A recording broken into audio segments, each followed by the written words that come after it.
జిల్లా బతికిపోతుంది కదా. Okay okay so thank you Jagadish Reddy గారు. Thank you Zee Telugu news కోసం మీ అమూల్యమైన సమయం కేటాయించినందుకు. సో ఇప్పటివరకు జగదీష్ రెడ్డి గారు చెప్పింది విన్నాం. ముఖ్యంగా ఎస్ఆర్ఎస్పి స్టేజ్ 2 ద్వారా కేసీఆర్ హయాంలో కాళేశ్వరం కట్టిన తర్వాత చాలా వరుసగా దాదాపు 3 సంవత్సరాల వరకు 9 పంటలని చెప్పి 9 పంటలు 2018 నుంచి చూసుకుంటే 9 పంటలు పండాయి అని చెప్తున్నారు.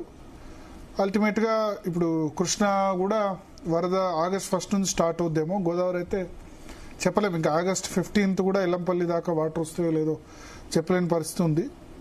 సో కాళేశ్వరంపై కంటిన్యూ చేస్తాం మేము వీలైనంత మంది. కాంగ్రెస్ నేతలు కూడా అడుగుతున్నాం యాక్చువల్లీ. బట్ వాళ్ళు వస్తే వాళ్ళ వెర్షన్ కూడా తీసుకున్నాం సిద్ధం. బీజేపీ నుంచి వెదరి శ్రీరామ్ తీసుకున్నాం, ఇంజనీర్ తీసుకున్నాం, బీఆర్ఎస్ నుంచి హరీష్ రావు గారిది, జగదీశ్వర్ రెడ్డి గారు తీసుకున్నాం. కాంగ్రెస్ నేతలు ఎవరైనా 2-3 మంత్రులు కూడా అడుగుతున్నాం.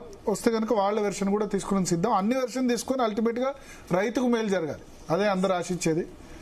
పంట ప్రజల డిమాండ్ నెరవేరాలి. ఎస్, రైతుకు నీళ్లు రావాలి, సాగునీరు రావాలి, తాగునీరు కూడా రావాలి. ఈసారి తాగునీరే ఇప్పుడు మితంలో ఒక అతను చెప్పినాడు, మీరు రైతుల నీళ్ళని మాట్లాడుతున్నారు, ఒక్క రైతులకే కాదు, దాంట్లో చేపలేంది, మంచినీళ్ళు ఏంది, మిగతా ఇతర ఇదేంది ఈకో కదా, పక్షులు జంతువులు కూడా చచ్చిపోతాయి కదా నీళ్ళు లేకపోతే, కరువు వస్తే. నాగరికతకు మూలమే అది కదా, రాష్ట్ర జీడిపికి అదే కదా. ఓకే, మొత్తం అన్నిటికీ మూలం అదే నీళ్లు. Okay okay okay thank you Jagadish Reddy గారు జీ తెలుగు న్యూస్ స్టూడియోకి వచ్చినందుకు. Thank you so much. So thank you Bharat, thanks for the great analysis on Kaleshwaram project. So ఇది వాల్టి DNA, stay tuned to Zee Telugu News.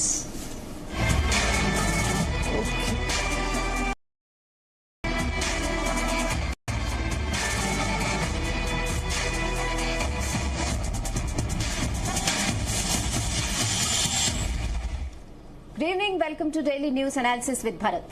Kaleshwaram ప్రాజెక్టుపై NDSA big twist ఇచ్చింది.